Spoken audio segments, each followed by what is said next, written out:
Note to learner: this video provides content that will be hosted on the Ginnie Mae LMS in the near future. In this video, you will not be able to interact with screen content to include selecting pop-ups, launching resource hyperlinks, and answering knowledge check questions. Nonetheless, you will be presented with all of the content presented in the interactive e-learning training. Though the audio narration may request that you select items or buttons on the screen, please pause the video to read the content and then select play to continue with the video. When the video advances to a knowledge check, please pause the video and try to answer the question in your head. Select play to see the correct answer or answers to the question.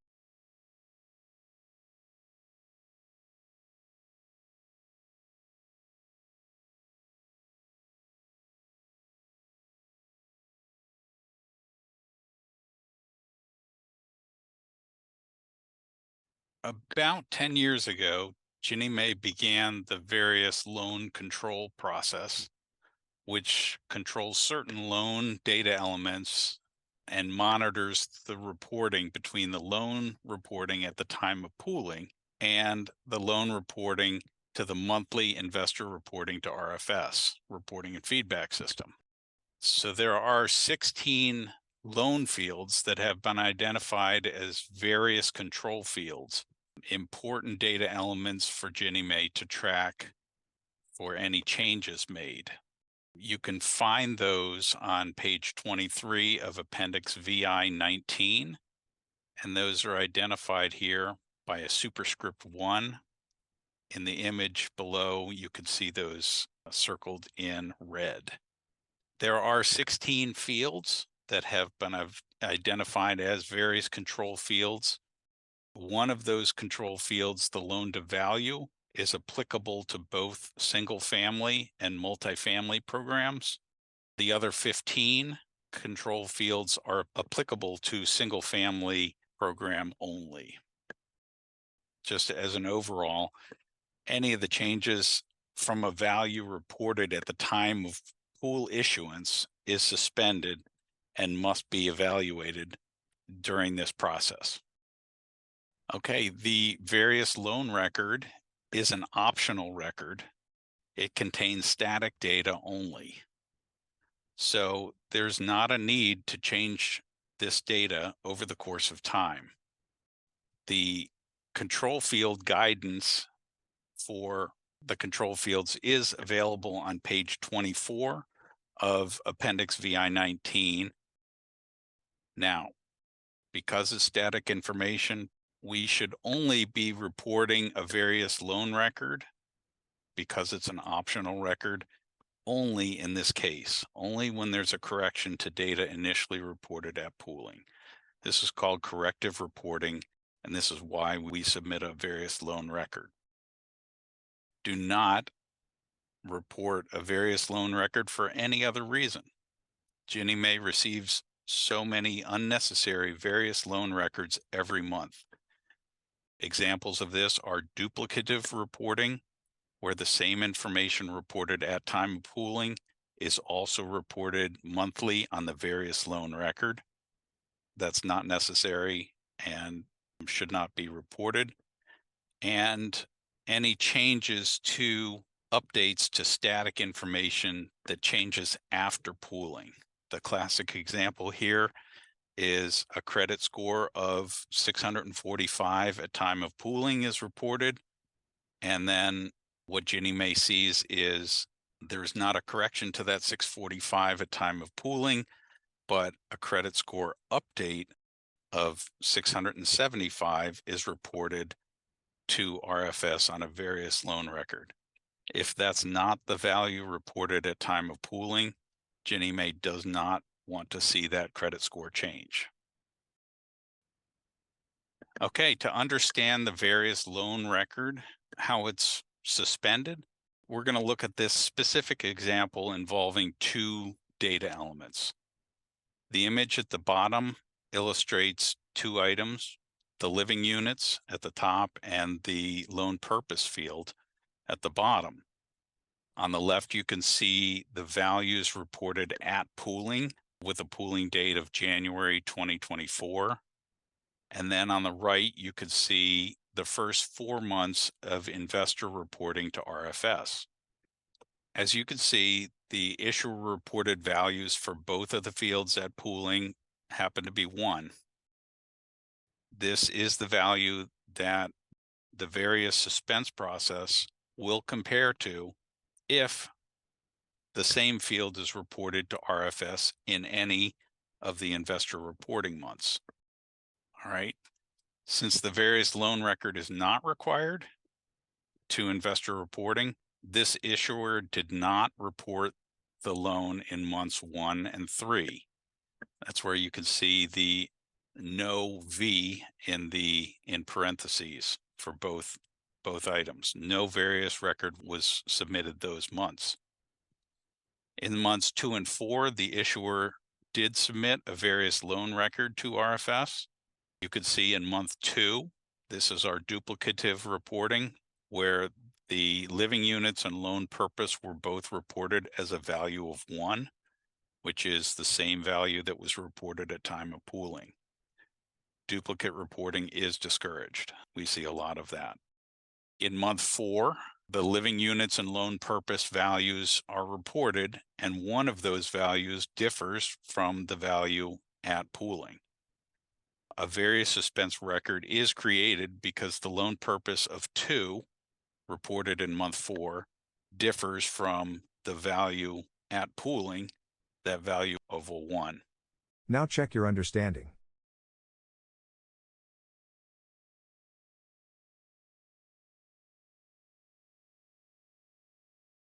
Now check your understanding.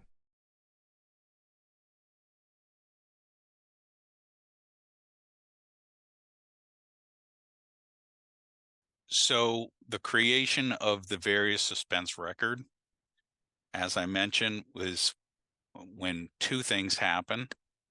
A various loan record is submitted, and at least one control field differs from the value reported at time of pool origination.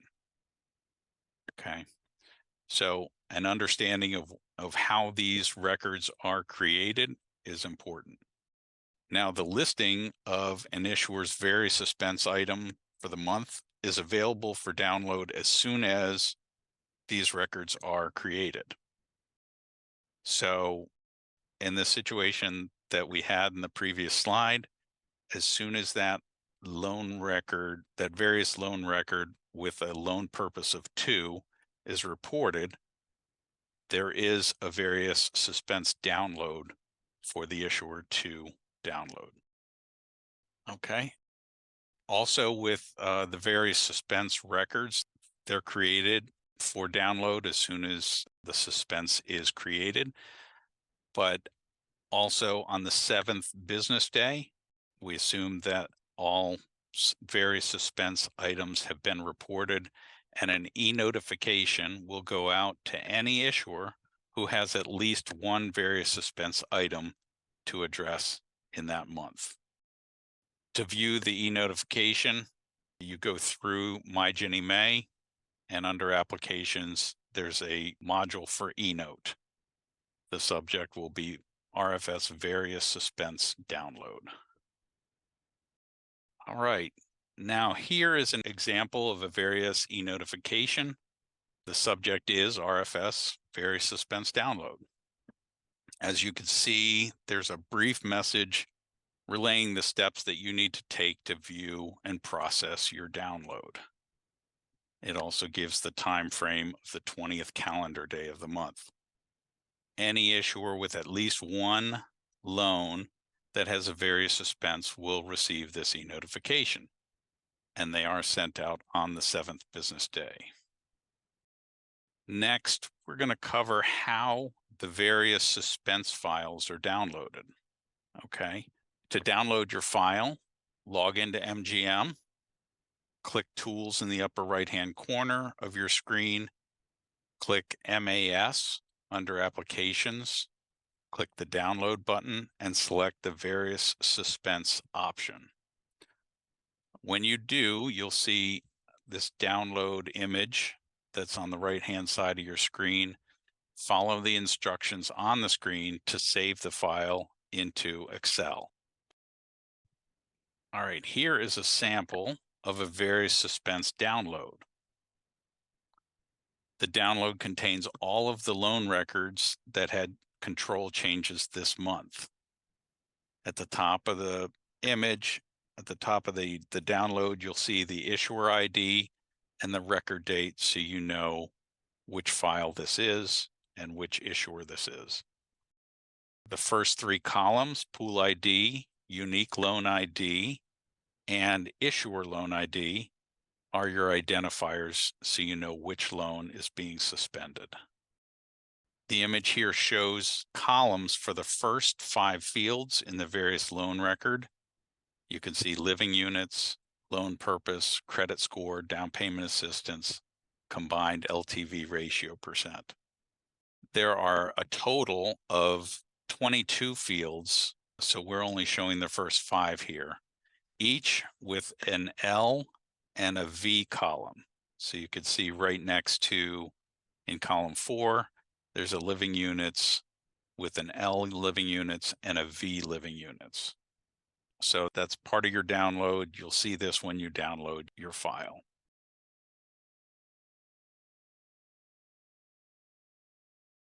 Now check your understanding.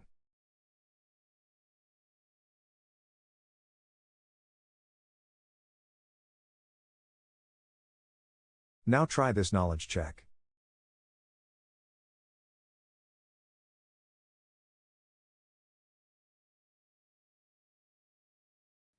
Okay, now that you've downloaded your Suspense file, the next step is to review the field compares, those pairs that we just talked about. We've highlighted the columns for each field. The value in gray is the at origination value, and the value in yellow is the value that was reported on the various loan record for that loan for this month. You can see that some of the fields are blank. In that first loan, you could see there's a living units on the loan, but none on the various. That means that no living units was reported as a change. That's okay. It just means that there's no change to evaluate. You'll see a little further down, there is a living units change from a value of 1 to a value of 2. That may be the reason that loan was suspended. You can have multiple suspense items in one loan record. So there could be possible evaluation for each loan.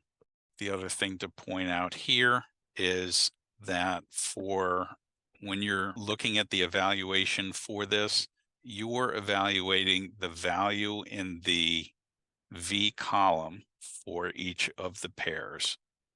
If the value on the V column is not correct, then you're going to reject the loan record.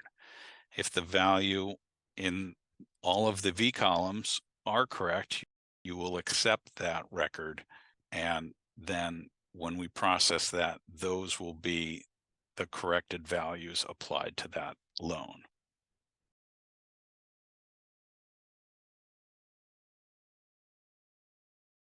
A little more on the reviewing of a various loan Suspense download file.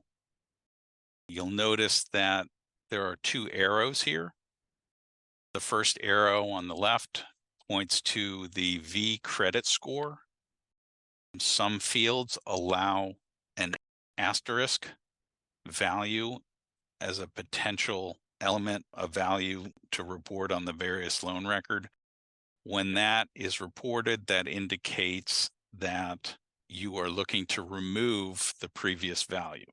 So in that first loan, the value of 638, the asterisk indicates that 638 is incorrect and needs to be removed altogether. Now, you'll see the note at the top of the screen. There are data quality rules that Ginnie Mae enforces via their APMs. Certain loans cannot have a blank credit score. And so in this case, you must reject this record because that loan is not eligible to be removed. You must have a credit score per APM 1016.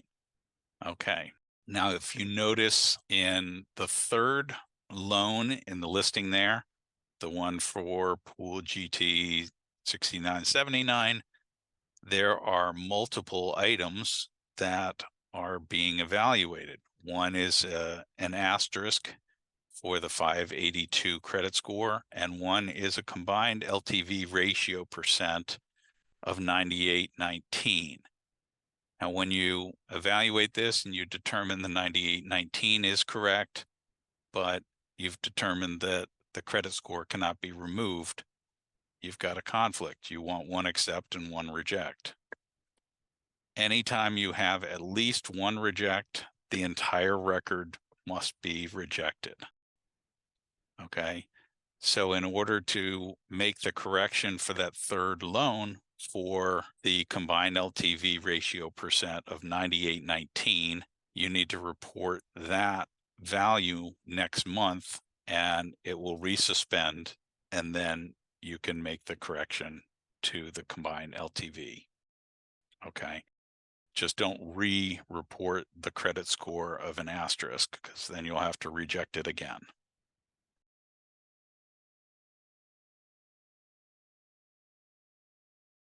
Now, once you've done all of your evaluation on your various Suspense download file, you need to respond to it. And so this is the process for responding to that file. After you've determined which items are to be accepted and which are to be rejected, now you populate the values into column AV and AW. Into AV, you mark a value of accept or reject, and into AW, you'll mark the reason for the accept or reject. Okay, make sure you complete every row in the file with an accept or reject and a valid reason for the accept or reject. A few other notes: don't alter the data that's in the file except responding to the AV or AW columns. So if you see in that fourth loan down, don't say, well, the living units is reported as 1, but it really should be 3. I know I reported it as 2, so I'll just correct that, and then I'll say accept. That won't work. So don't alter any of the columns before AV or AW. So this process, you have about a week and a half to complete this from the 7th business day when you get the various Suspense download e-notification to the 20th calendar day of the month when these are due. We have to process all of these Suspense items before the end of the month, because there is no month-to-month various Suspense process. We close everything out for the month, and then the new month starts anew. Please submit the response file in Excel format, and you can see the email address there where you should send this back to. Now try this knowledge check.